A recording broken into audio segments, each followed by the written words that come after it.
গাজায় চলমান ইসরায়েলি আগ্রাসন, তীব্র অনাহার আর আতঙ্কের মাঝেও পবিত্র কুরআন মুখস্থ করেছেন 500 ফিলিস্তিনি শিক্ষার্থী। যুদ্ধবিমান, ট্যাঙ্কের গোলাগুলি, বোমা বিস্ফোরণের ভয়াবহ শব্দ আর মৃত্যুর ভয় নিয়েই ধ্বংসস্তূপে বসবাস করেও তারা মুখস্থ করেছেন আল্লাহর বাণী। ইসরায়েলি বাহিনীর ধ্বংসযজ্ঞের মাঝেই কোরআনের হাফিজ হয়ে দেখালেন এক অনন্য দৃষ্টান্ত। তুরস্কের প্রভাবশালী সংবাদ মাধ্যম আনাদোলু এজেন্সি জানিয়েছে 25 ডিসেম্বর এসব শিক্ষার্থীদের সম্মানে ক্যাম্প সাতির উদ্বাস্তু শিবিরে আয়োজন করা হয় সনদ প্রদান অনুষ্ঠান।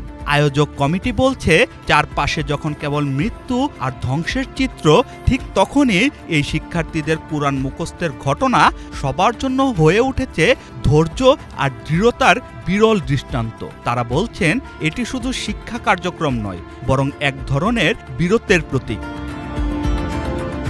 সনদপ্রাপ্ত শিক্ষার্থীদের একজন ইবতিসাম আবু উহাইদি, চোখে জল থাকলেও কণ্ঠে শোনা গেল দৃঢ়তা। বললেন, যুদ্ধের কারণে কুরআন মুখস্থ করা ছিল পাহাড় সম এক চ্যালেঞ্জ। প্রতিটি আয়াত মুখস্থ করা ছিল নিজের সঙ্গে লড়াই।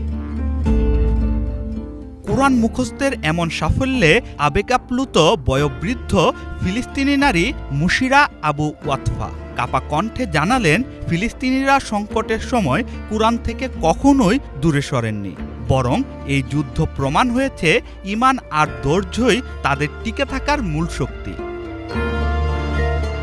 বোমা, গোলাবারুদ কিংবা ইসরায়েলের রক্তক্ষয়ী আগ্রাসন ফিলিস্তিনের ঘরবাড়ি ভেঙে গুঁড়িয়ে দিতে পারে, হত্যা করতে পারে লক্ষ লক্ষ মানুষ, কিন্তু তাদের এসব তাণ্ডব ভাঙতে পারেনি আল্লাহর প্রতি তাদের বিশ্বাস। 500 কোরআনের হাফেজ যেন আবারও দেখালেন সে কথার প্রমাণ।